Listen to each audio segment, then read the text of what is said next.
Union నాయకులు తమను తీవ్ర ఇబ్బందులకు గురి చేస్తున్నారని వైద్య ఉద్యోగులు చావా జ్యోతి, సల్వాది శ్రీనివాస్ ఆవేదన వ్యక్తం చేశారు. సూర్యాపేటలో విలేకరుల సమావేశంలో వారు మాట్లాడుతూ, ఇక్కడ డీఈఓగా పనిచేస్తున్న తాను కడుపు నొప్పితో బాధపడుతూ ఈ నెల 12వ తేదీన వైద్యాధికారి అనుమతితో ఖమ్మం ఆసుపత్రికి వెళ్లినట్లు తెలిపారు. యూనియన్ నాయకులు తాను విధులకు హాజరు కావడం లేదని పత్రికల్లో వార్తలు రాయించడం తీవ్ర మనోవేదనకు గురి చేస్తుందన్నారు. మోతే సిహెచ్ఓగా పనిచేస్తున్న సల్వాది శ్రీనివాస్ మాట్లాడుతూ, ఈ విషయాలపై జిల్లా కలెక్టర్కు, ఎస్పీ, మానవ హక్కుల కమిషన్, డిఎంహెచ్ఓ, డిప్యూటీ డిఎంహెచ్ఓలకు ఫిర్యాదు చేసినట్లు తెలిపారు. అందులో ఉన్నటువంటి మహిళా సిబ్బందిని ఇబ్బంది పెడుతున్నాడు సల్వాది శ్రీనివాసు అనేటువంటి అందులో రాసిన దాంట్లోనే ఇందులో ఉద్దేశపూర్వకంగా వెంకటరెడ్డి అనే ఎల్టీ ల్యాబ్ టెక్నీషియన్, మరి మహిళ కాదు, ఆయన మొగ ఆయన, మరి ఆయనకు సంబంధం లేకుండా ఆయన ఎందుకు రాసిండో, మరి మహిళా కార్యకర్తలను ఇబ్బంది పెడుతుంటే మొగ ఆయనకి ఏం సంబంధం తెలియదు. ఇందులో రాసిన కంప్లైంట్లో కూడా ఉద్దేశపూర్వకంగా అన్నట్టు ఎక్కడా లేదు. డ్యూటీ పరంగా వాళ్ళని మందులేయటమే జరిగింది తప్ప డ్యూటీలో విషయంలో డ్యూటీ ఎందుకు చేయట్లేరు, మీ ఇన్ టైంలో డ్యూటీకి రావాలి, డెలివరీస్ మోటివేషన్ చేయాలని చెప్పడం జరిగింది తప్ప ఇందులో ఇచ్చిన కంప్లైంట్ను ఈ కంప్లైంట్ను ఇచ్చిన తర్వాత మళ్ళీ ఇంకో కంప్లైంట్ జిల్లా కలెక్టర్ గారికి జనవరి 20వ తారీఖు నాడు జిల్లా కలెక్టర్ గారికి ఇవ్వడం జరిగింది.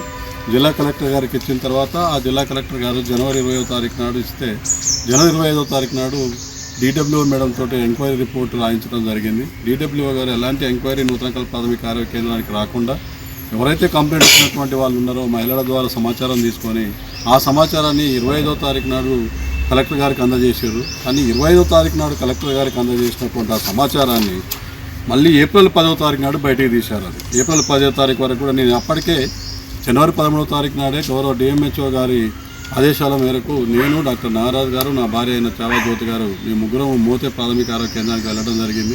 ఇక్కడ మీరు పనిచేసినటువంటి మీ గుడ్ సర్వీస్, నేను నా భర్త అయినటువంటి శ్రీనివాస్, తను కూడా ఇదే డిపార్ట్మెంట్, ఇద్దరం కలిసి కూడా డెలివరీలకి ఎంకరేజ్ చేసుకుంటూ ఇంకా కొంతమంది సూపర్వైజర్స్ని మాతోటి తీసుకొని day and night 24 hours night డ్యూటీలు ఇద్దరం కలిసి అక్కడ చేసుకుంటూ డెలివరీలు చేయించడం జరిగింది. 3 నెలల్లోనే దాదాపుగా 40 డెలివరీలు చేయించాము. నార్మల్ డెలివరీలు ఒక 30 మంది వరకు అక్కడనే పిలిపించి వాళ్ళని ఏరియా హాస్పిటల్కి రిఫర్ చేసి మోటివేషన్ చేసి ఏరియా హాస్పిటల్లో కూడా డెలివరీలు అయ్యేటట్లు వాళ్ళని మోటివేట్ చేశాము. అలా చేస్తున్న క్రమంలో మళ్ళీ అక్కడ నుంచి మమ్మల్ని మోతే పిఎస్సికి పంపించడం జరిగింది. మళ్ళీ అక్కడ నుంచి సంవత్సరానికి మోతే పిఎస్సి పంపించడం జరిగింది. మోతే పిఎస్సిలో డెలివరీ చేసుకోండి అని చెప్పేసి మోతే పిఎస్సికి వెళ్ళిన తర్వాత అక్కడ 2 నెలలకి మళ్ళీ బుర్కచెర్ల సబ్ సెంటర్కి చేయమని చెప్పి ఆర్డర్ ఇచ్చారు. 3 నెలలకి ఇట్లా 1 ఇయర్కి ఒకసారి నన్ను మానసికంగా బాగా వేధిస్తుంటే భరించలేక ఈ ఆర్డర్ కాపీస్ అన్ని తీసుకొని మినిస్టర్ గారిని కలవటం జరిగింది. మినిస్టర్ గారిని కలిస్తే మినిస్టర్ గారు పై అధికారులకు చెప్పేసి బుర్కచెర్ల ఆర్డర్ని ఆపించి మళ్ళీ అక్కడే మోతేలోనే డేటా ఎంట్రీగా పనిచేస్తున్నాను. అక్కడికి వెళ్ళిన తర్వాత కొంతమంది లోకల్లో ఉండే విలేకరులు వచ్చి ఫొటోస్ తీసుకోవటం, నా ఆర్డర్స్ వాళ్ళు పర్సనల్గా తీసుకురావటం, అసలు నీ ఆర్డర్ ఏంటి, నీ డ్యూటీ ఏంటి అని చెప్పేసి అడగటం, అలా వేధించుకుంటూ వచ్చారు. అలాంటి క్రమంలో నిన్న కూడా మేము డ్యూటీకి వెళ్ళాము. సడన్గా నా కడుపులో నొప్పి వస్తే హాస్పిటల్ చెకప్ అని చెప్పేసి నా పై అధికారి అయినటువంటి డాక్టర్ గారి పర్మిషన్ తీసుకొని నా భర్తను తీసుకొని ఖమ్మం హాస్పిటల్కి వెళ్ళడం జరిగింది. మేము లేని టైంలో కొంతమంది